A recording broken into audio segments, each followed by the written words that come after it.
Hey there, friends, and welcome to episode 231 of Just the Zoo of Us. This week, I'm joined by a marine biologist who is here to suck up to the brilliant little moochers of the ocean, remoras. We discuss shark scales, suction cups, the most efficient way to eat tacos, scrapped Pokemon designs, and so much more.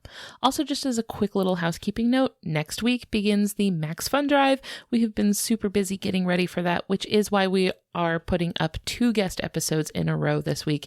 And as part of that, we will be doing our annual Q&A episode. So if you have any burning questions, whether it's about animals or nature or podcasting or us, send those in to me at ellen@justthezooofus.com with Q&A in the subject line, please. And we will be answering those in just a couple of weeks. Now that that's out of the way, Just the Zoo of Us presents Remoras with Amani Webber-Schultz.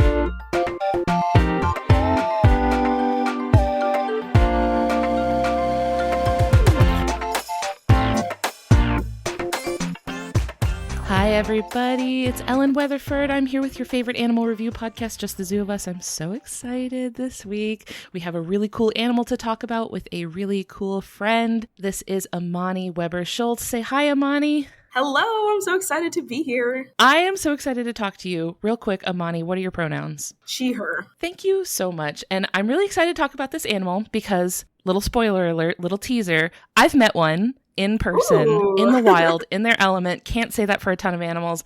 Have seen this one, so I'm very excited to learn more about my little friend.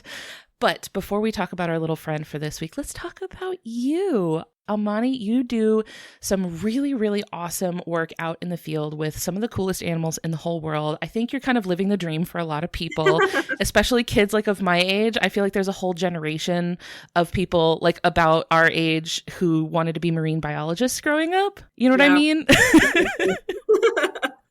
There's like a whole generation of like little kids who like people who grew up wanting to be marine biologists, but you like made it happen and are living the dream. So for our friends listening at home, let us know a little bit what your work is like with these cool sea creatures. Yeah, so I primarily work with sharks. Those are my study species, but I do work with fish as a whole. So I study fish morphology, which is essentially I study their bodies and different parts of their bodies and how their bodies help them in the environment that they live in. So for fish, it's water. I'm currently in my 3rd year of my PhD. I'm studying shark morphology. Specifically, I'm studying their scales, which I'm really excited about. So I get to spend a lot of time with shark skin and CT scanners and x-rays. That is so cool. I'm going to really quick zoom in on that because that sounds really, really cool. Every time we talk about sharks, we talk about their scales. What does your research into that look like? Yeah, so I'm specifically looking at how the shape of the scales influences water movement around a shark's body, which is really fun. It's very covered in physics. I did not think I'd be doing a math-heavy PhD, but here we are. And because they are so small, like when you look at a shark, you can't see their scales. You're looking at them, but you definitely can't pick one apart. And so I work a lot with CT scanners and x-rays and all these different types of microscopes to be able to visualize them. And then I end up 3D printing them and putting them into water so that I can really see up close what is happening with that fluid interaction. Wow, that is really cool. Like getting to actually make it and then experiment with it. That is really, really cool. Yeah. And I feel like probably a lot of craft makers and cosplayers are probably like perked up about this. Like, that sounds really cool. Yeah, I'm a really hands-on learner. So being able to like look at an image and then hold the image in my hand as an object is really amazing for my brain and learning ability. I love it. And you mentioned that you study or you look at the shape of the scales. I'd never thought to ask this about sharks before until you said that. But do they have different shaped scales? Like, do different sharks have different scales? Oh, yeah. The diversity of shark scales is absolutely insane. I encourage you and everyone who's listening to this to just go look up shark dermal denticles. and you will see a lot of different shapes and sizes of scales. They are truly fascinating, which is why I love studying them so much. Oh, that is really neat. I guess we always talk about sharks having scales, right? Yep. But like, I didn't think that they could have like different scale, which I guess makes sense because like different animals have different teeth, right? Yep. Like it makes Yeah, sense. and then I'm going to blow your mind even more. So the shape of the scales on a shark's body can vary on the locations of one shark's body. So like the denticles or the scales at the nose can look way different than the scales at the tail. So they can vary across one shark's body, but they can also vary across species. So certain species have wildly different looking scales, and the shape of the scales actually correlates to their function. So there's a couple of different groups that scales are categorized into for sharks. One of them is just like if you picture a really smoothed pebble, it looks like that, just really tiny. And those are typically found on the tip of a shark's nose. And that's because when they hit it, it is so large and hard that it doesn't erode or abrade like something that is smaller and delicate might. But then on the tail, you might find ones that have these ridges on them, which are purely for helping with drag reduction. So reducing that drag feeling that a shark feels when it's moving forward, and also directing water at a microscopic level around their body, which is really fun. That is really interesting. And like you said, like it's not something you notice when you just look at a shark, right? Like you'd really have to get microscopic with it to notice a difference, but it has a difference, which is so interesting. Like you can look like a snake or something, and you can kind of see that like they have different shaped scales. Like the scales on their nose are going to be a different shape than the scales on like their belly or something like that. But you can see that with your eyes. Yeah. It's pretty crazy. I think the only species I've been able to actually pick individual denticles apart is on nurse sharks, because they are so large that you can actually like physically see them with your naked eye, which is cool. I guess I just need to get closer to sharks. Yeah, just like stick your eyeball on a shark. Yeah, I guess I need to get, although I do keep a respectful distance from our wild friends. So maybe don't get too, how about if you can see the scales, you're too close. Yeah, I think I agree with that statement. What has that like journey been like for you? Were you a shark kid? I would say I was a shark kid, but I wasn't like a diehard shark fan. Like you meet some marine biologists and they're like, I knew I wanted to study sharks from the moment I was 5. And I can tell you that was not me. I moved around to a lot of different careers. I wanted to be a CIA agent. I wanted to be a pilot. I wanted to be a veterinarian, but kind of in all of those job switching, which most kids do, I kept going back to jobs with animals. So veterinarian, marine biologist, veterinarian, marine biologist. And I did always really like the ocean. So my earliest memory that I have is of the ocean, which I think is really cool. Really? And I had a lot of access to the ocean because I grew up really close to the Pacific Ocean and the Monterey Bay Aquarium. So I just had a lot of access to amazing fish and nature, which I would say really drove me like towards the marine biology path. I have been to the Monterey Bay Aquarium. I can vouch it is a life-changing experience. That aquarium will set you on a path for life. My most recent tattoo is a tattoo of their kelp forest tank. Like that's how much that aquarium means to me. Oh my gosh. And what a cool thing to get a tattoo of. I bet that's gorgeous. Right. We made a whole trip because we lived in Florida, and we made a whole trip to California just to go to the Monterey Bay Aquarium. Well, we like made a whole week of it, right? And then because of that trip, we now live on the West Coast. So amazing. The West Coast will get you. So the aquarium has touched some lives, I think, has set some people in motion.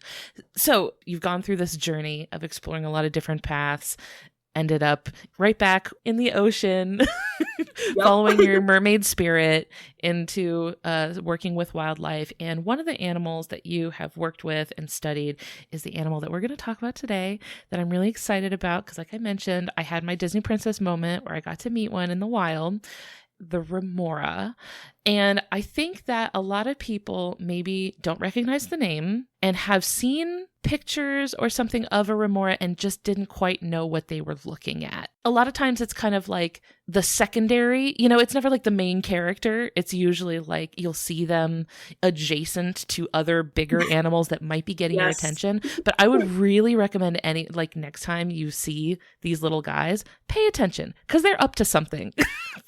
For people listening that are unfamiliar with remoras, could you introduce us? What's a remora? Yeah, so most people don't know the name remora. Most people know it as a suckerfish or a shark sucker. Shark sucker sounds like a playground insult, doesn't it? Yeah, I agree. Go suck a shark. That doesn't sound like something that you would say if you're being nice. Yeah, I agree. And it's funny because they don't only attach to sharks either. So it's a pretty inaccurate name. I think suckerfish makes a lot more sense. And they are called that because if you look at them attaching to anything, they have a really cool mechanism on the top of their head, which I'll talk about in a little bit, that allows them to suction on to basically any surface that we know of they can attach to. And they like to just kind of hang around and eat probably things that are flying out of the mouth of whatever they're attached to and just like hitch a ride around the ocean. Honestly, I respect the hustle so much. Like, who has the time to be walking everywhere? Like, why bother swimming yourself if you can just get someone else to do it for you? Exactly. Energy efficiency. I like it. To them, a shark is just an Uber XL. They're like, let's all pull together. Yep. But they don't have to pay for it. It's free. It's a free Uber. Honestly, like, public transit is so good. Public transit in the ocean, man. If only we could emulate it on terrestrial land. I'm going to look at remoras like that could be us. We could all be doing this. Someone tell the government we need to learn from remoras. Watch. Like, we're already learning so much from, like, sharks. Like, you mentioned the scales, right? Like, I know that people have used, like, the shark scales to make, like, wetsuits that, like, swim real fast. So, like, we're already learning stuff. Let's get public transportation in there, too. I agree. So, I mentioned that I have encountered one of these fish. It was way off, like 30 miles into the Gulf of Mexico. I was on a boat with some of my dad's friends that were going scuba diving in a shipwreck. There was like a boat that had sank to the bottom of the Gulf of Mexico. We get out there and there were Goliath grouper down at the bottom of the Gulf of Mexico, which they said was very scary. We saw barracuda, and that was when they got out of the water. Scary. That was the end of the trip. But at one point, I think we were coming back, and for whatever reason, a remora was on the boat with us, had it in a hand. And I remember none of us knew, like we said, not very familiar with remoras, don't give them a lot of attention, had no idea what we were looking at. We were like, what is this creature? It was this long fish with what looked like a shoe print on its forehead. That's actually a perfect way of putting it. A shoe print is correct. It has the zigzaggy markings. Like, it looks like somebody like stepped right on its forehead. And we were so confused. We were like, what is this bizarre creature? My dad was throwing Doritos off the boat, so I think that's why it came up. I think it was we were feeding it Doritos, and we're just curious about this little guy. So I got to meet one. I can tell you, that shoe print is bizarre. It's the first thing you notice when you look at the face. What's happening? What's going on here? Oh, I love them for this. So that kind of shoe print is their suction disc. And it's actually a modified dorsal fin is what we understand about it. So it's literally a dorsal fin that's like flattened. Oh. And it is a really beautiful mechanism that I'm amazed that nature even came up with. Essentially, to kind of paint the picture for you, it is like an oval kind of disc. And inside of it, it has these little compartments that are lined all the way down that are parallel to each other. And those compartments can move. So they're called lamellae, and they can flip up and down. And then on the outermost part of this lip, of this oval, there is a big fleshy lip. And when they want to attach to something, they fill that lip with blood and they flip up those lamellae and they create all these little compartments. And in those compartments, they can change the pressure that's going on to allow them to actually suction on to basically anything. And because that lip is fleshy and a deplorable surface, essentially, they can pretty much attach to anything, which is really cool. They can almost attach to anything without there being any sort of leakage of air, which would make that suction mechanism unusable. But they're really fascinating. Yeah, it reminds me of there are these like airtight containers that you can get at like the grocery store or something to put like cereal and stuff in. It's the kind that you put the lid on and there's a button that you press that like squeezes the air out. Yep. That is wild. But of course, nature did it first. So yeah, nature did it first and it did it wildly. A pale imitation. Yes. Look what they need to mimic a fraction of our power. Yeah, it's so cool. And then when they don't want to be on something anymore, they just create a little exit of that seal that they've made and they just come off. I'm done. That's it. Yep. We're good here. Yep. So this is wild. This is just an absolutely bizarre thing that they have come up with in their body. This brings us to our first category that we rate animals on. If this is your first time ever listening to this podcast, we rate animals.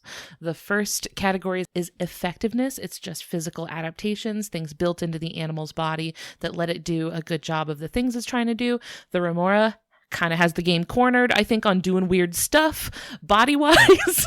Yep, 100%. So what do you give remoras out of 10 for effectiveness? Oh my gosh, I give them a 10. I give them a complete 10. And I'm going to be honest, here's why. I will explain why they get a 10. Because yes. I am a very hard rater of things. And they get a 10 from me because I already talked about their disc. But the thing that is even cooler is normally when you are attaching to something that is moving quickly, if you come attached, you fly off the back of it. You go flying completely away from the animal. Remoras have created this way to be able to stick to the surface of something, let go, and then float around the surface of a moving object. And they do this by sitting in what is called the boundary layer, which in any sort of fluid, there is a layer where there is no movement of particles at all. It is a stagnant layer before you hit really high velocity of that fluid. So water, for example.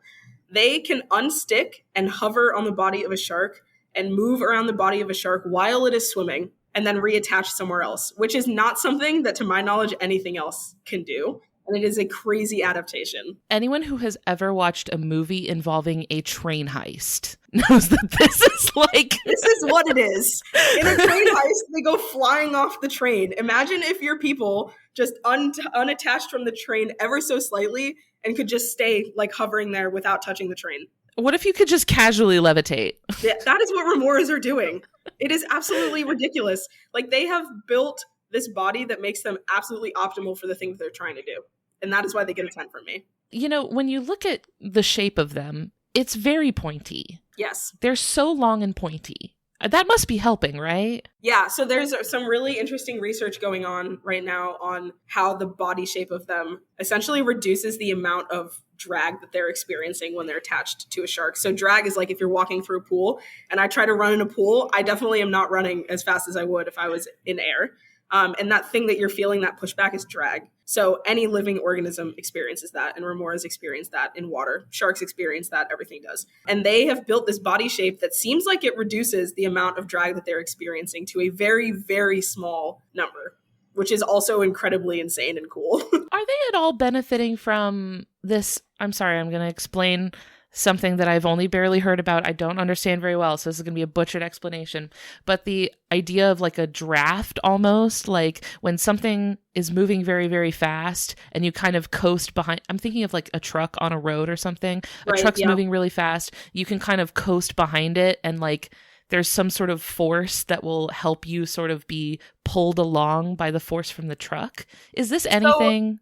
I don't think that that's what they're experiencing. I could be very wrong, though, because I will say this is not what I currently study. My understanding of drafts is that you have to actually be like separate of the object completely that you're trying to gain something from. So even in like Formula One racing, there's a way that you can sit behind the car in front of you that just maximizes how fast you can go.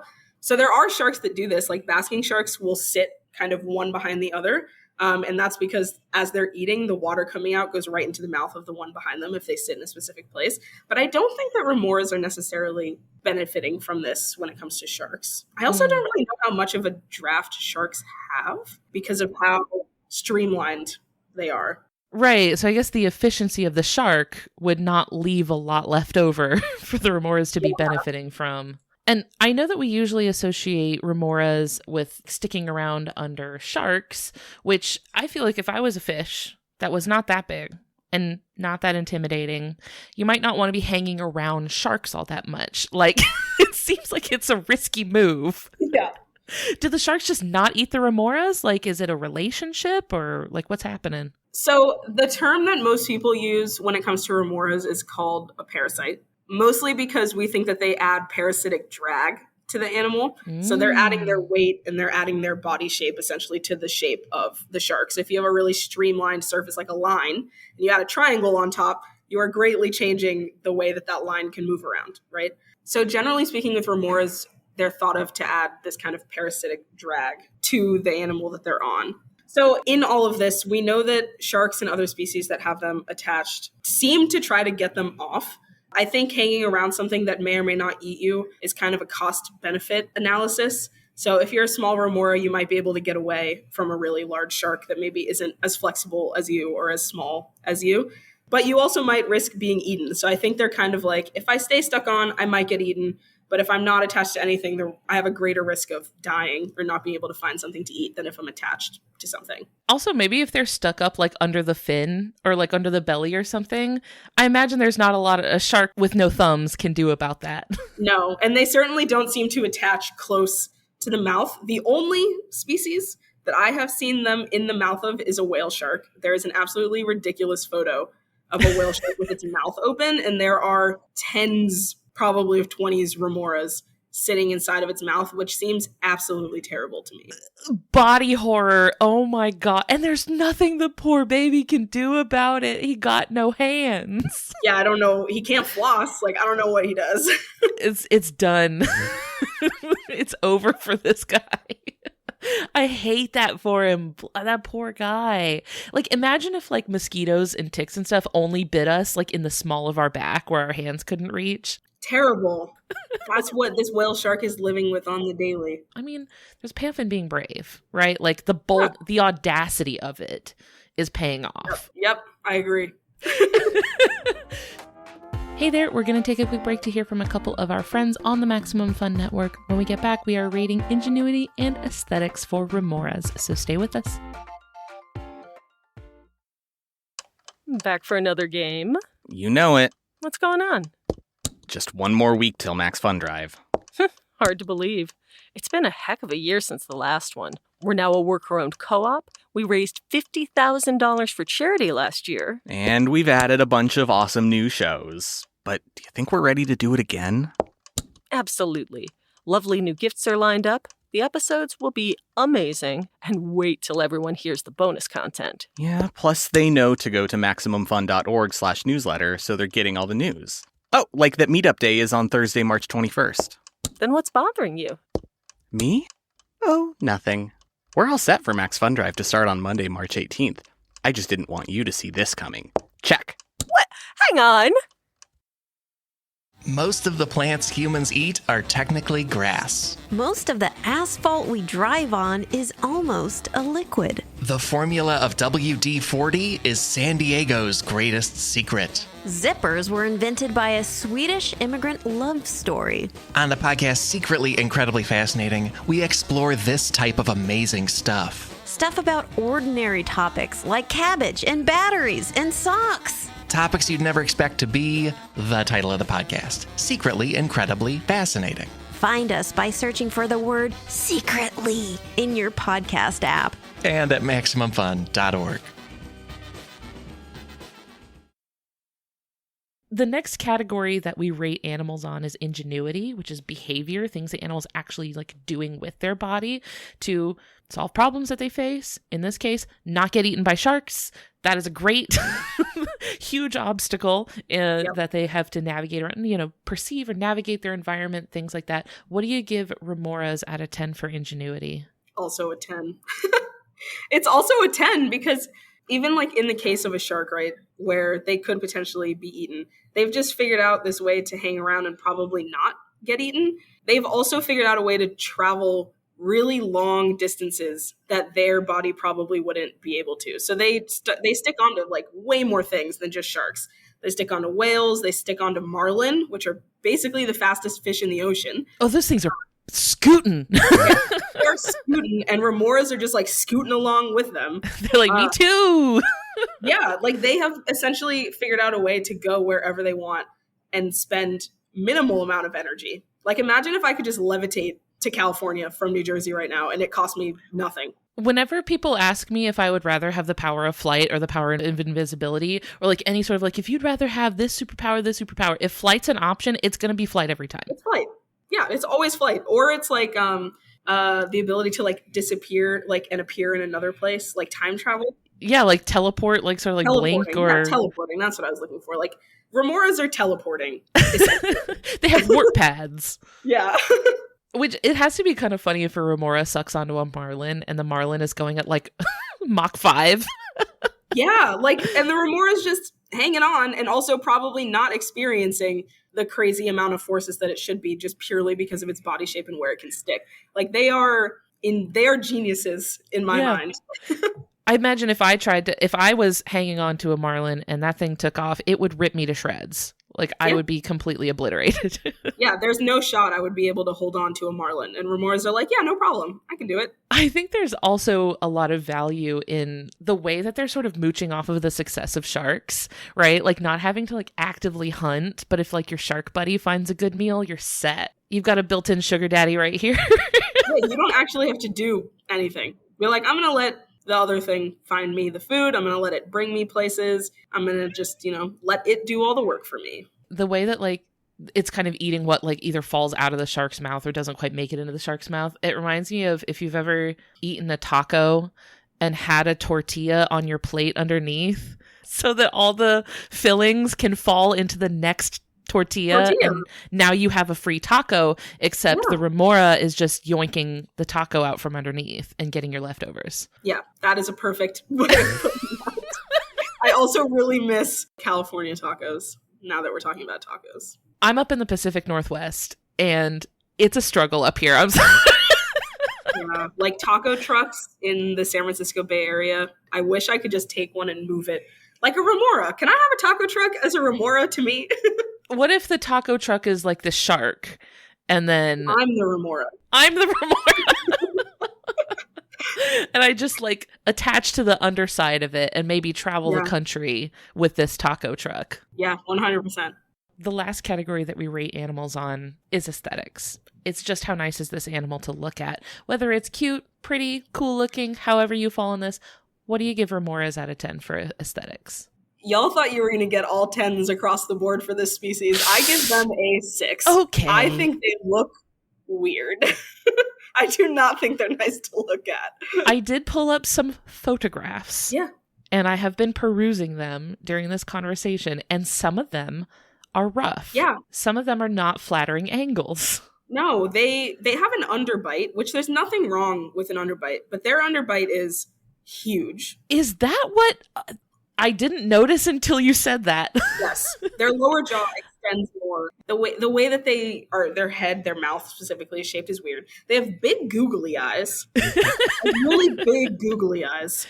With the mouth, someone listening can imagine the way that like a shark's mouth normally looks, how it's pointy and then the mouth is kind of angled underneath. Flip that upside down. Yep. And that's what you're working with the remora. It's pointy, but with the mouth part on top, which is weird. Yeah, like imagine your lower jaw just extends far out further from your face than your upper jaw. Okay, Crimson Chin, all right? Yeah, exactly. Like they're not winning the selfie contest in that, and their dentist is probably a little bit upset. It's like, what are you doing? Yeah.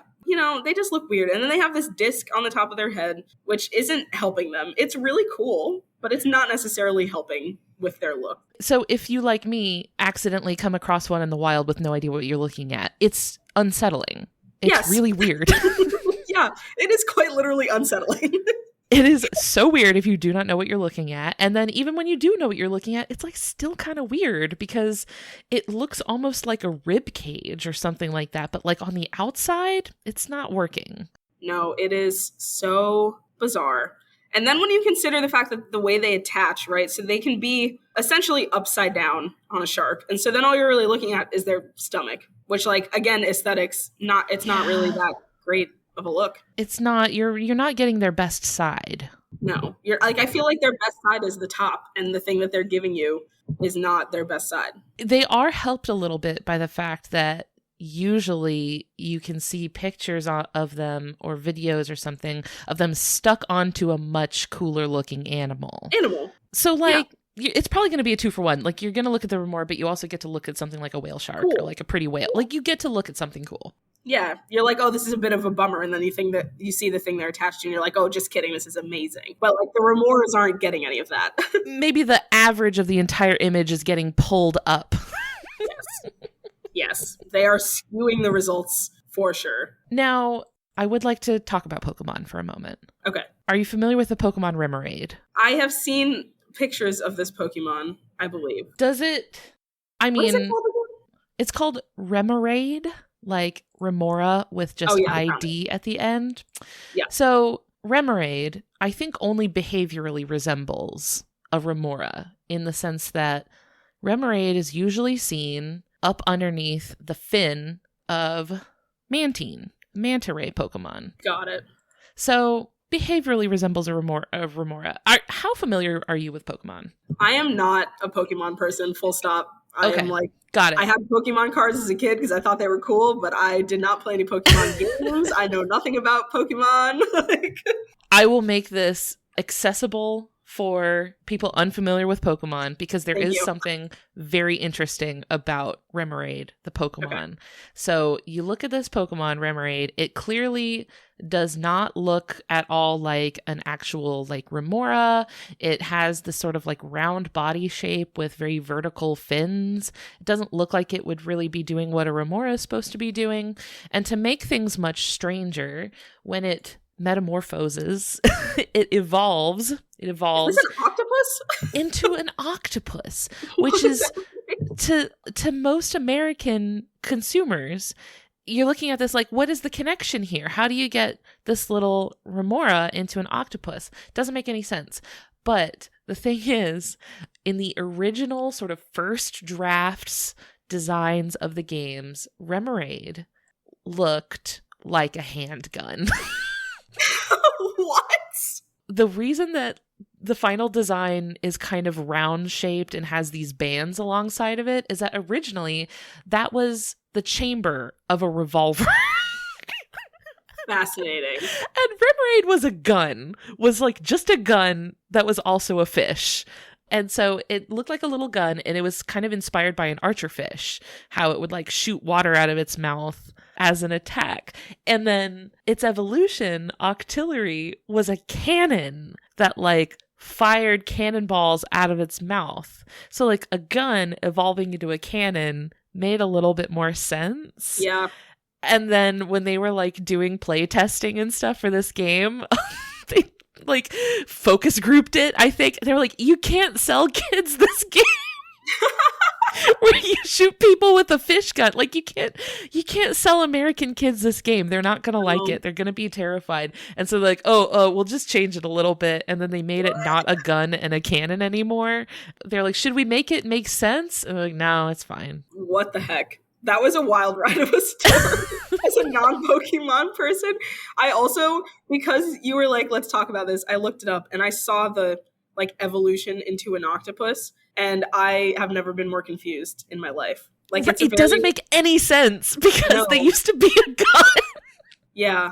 Like I feel like the creators of Pokemon were like, oh, Remoras are cool. We'll take the name and nothing else. And also maybe make it into a gun, but then we can't do that for octopus. It doesn't make any sense. I mean, The only other thing that they took from the Remora is that you see Remoraid stuck up under larger Pokemon, specifically Mantine, which is based on a manta ray. So like behaviorally they resemble a Remora. Do Remoras actually stick under rays? Yeah. There are pictures of them stuck up on manta rays for sure. So that part's true. Yeah, they've got the hanging around, a manta ray correct. It is not attaching correctly. It's certainly not doing a superpower that I think they would have, which is shooting water out of its mouth. And it's absolutely not evolving into what I would consider to be like the next evolution of a Remora. Are you trying to tell me that a Remora isn't going to metamorphose into an octopus in its adulthood? I hate to be the bearer of bad news, but I do not think so. The truth hurts sometimes. It does. I imagine if you're a Remora and you got this big old suction-y thing, you see something big, giant, square shape. You're like, free real estate. Look at all that space. Yeah. We could fit a dozen of those bad boys up in there. Like, we have a party. I think that maybe the larger animals should start collecting and trading the Remoras. Like Pokemon. Don't you trade Pokemon? Maybe they could have him as a little pet. It could be your little guy that you just carry around with you as you're bopping around the ocean. I'm thinking of, what was it? Was it Neopets? Am I thinking of that correctly? I'm thinking of like that, but for the species they're attached to. There was certainly an entire virtual pet craze, I feel like, in the early 2000s.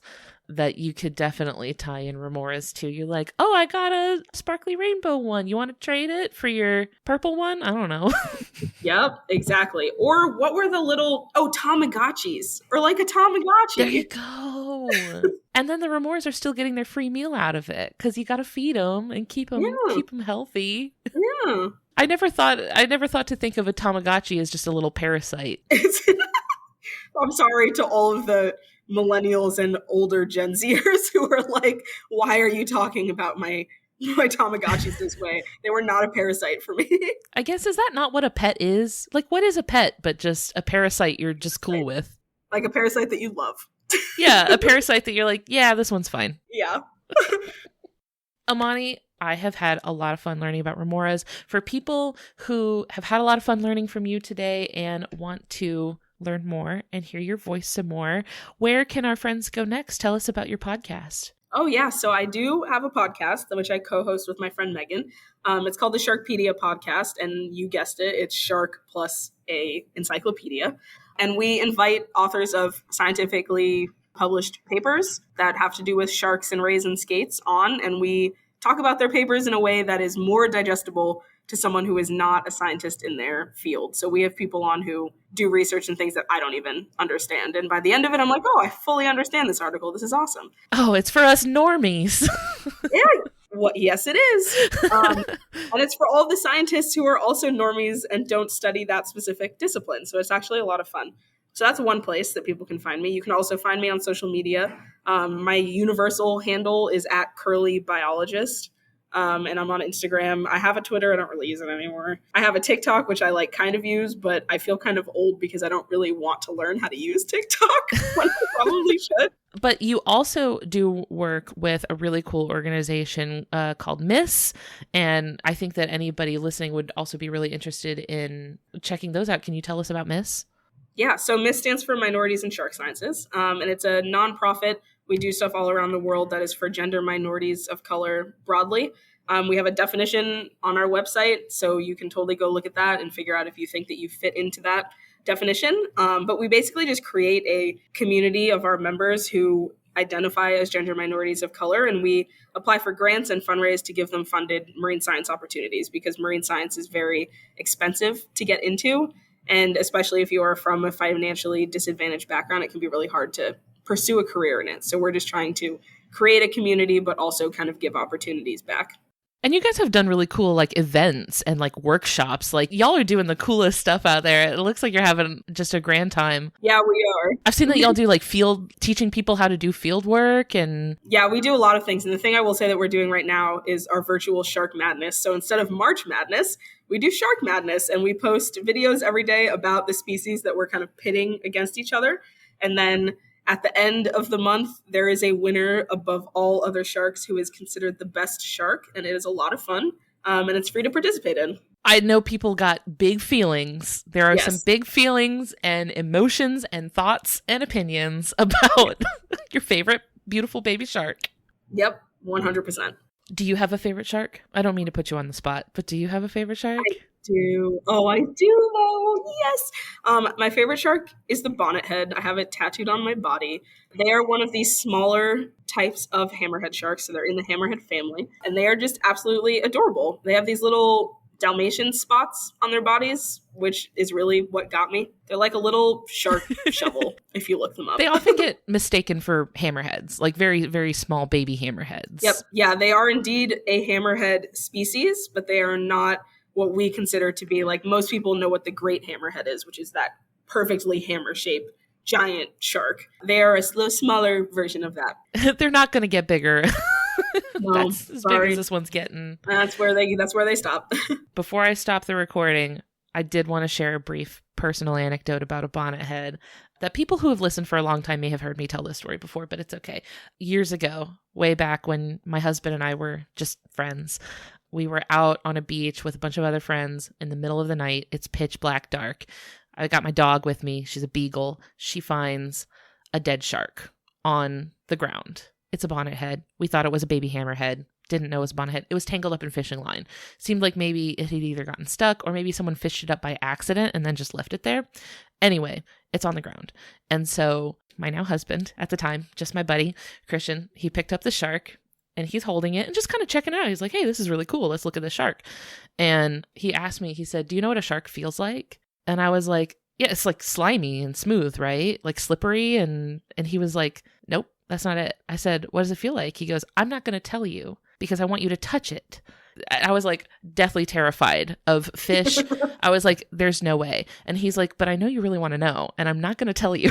So if you want to know what it feels like, you have to actually touch it.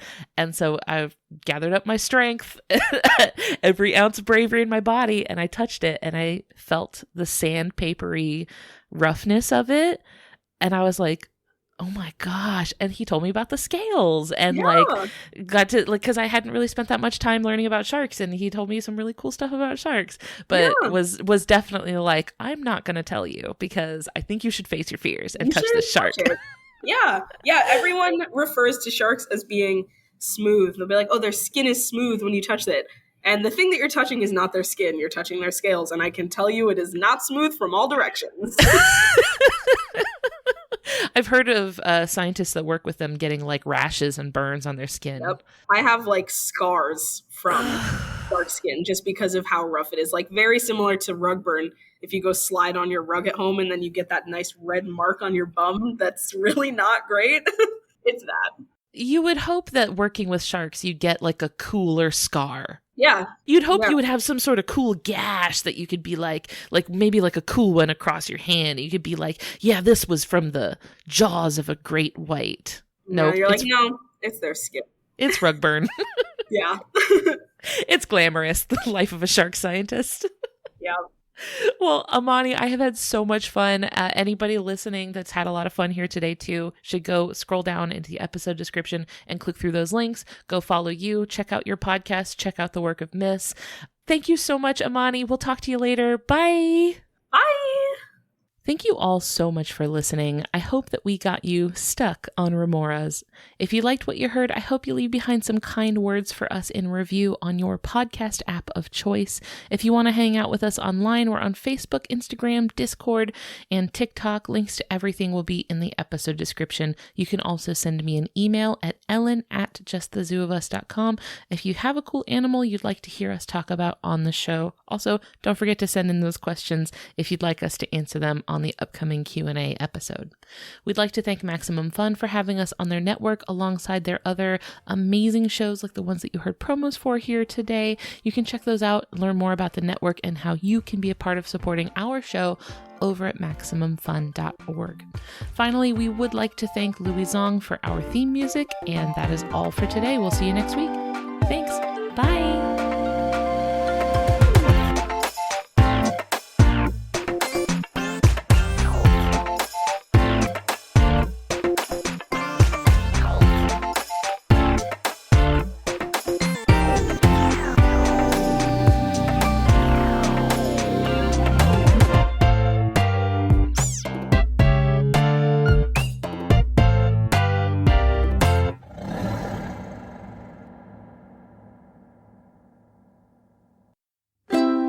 MaximumFun.org. Comedy and culture. Artist owned. Audience supported.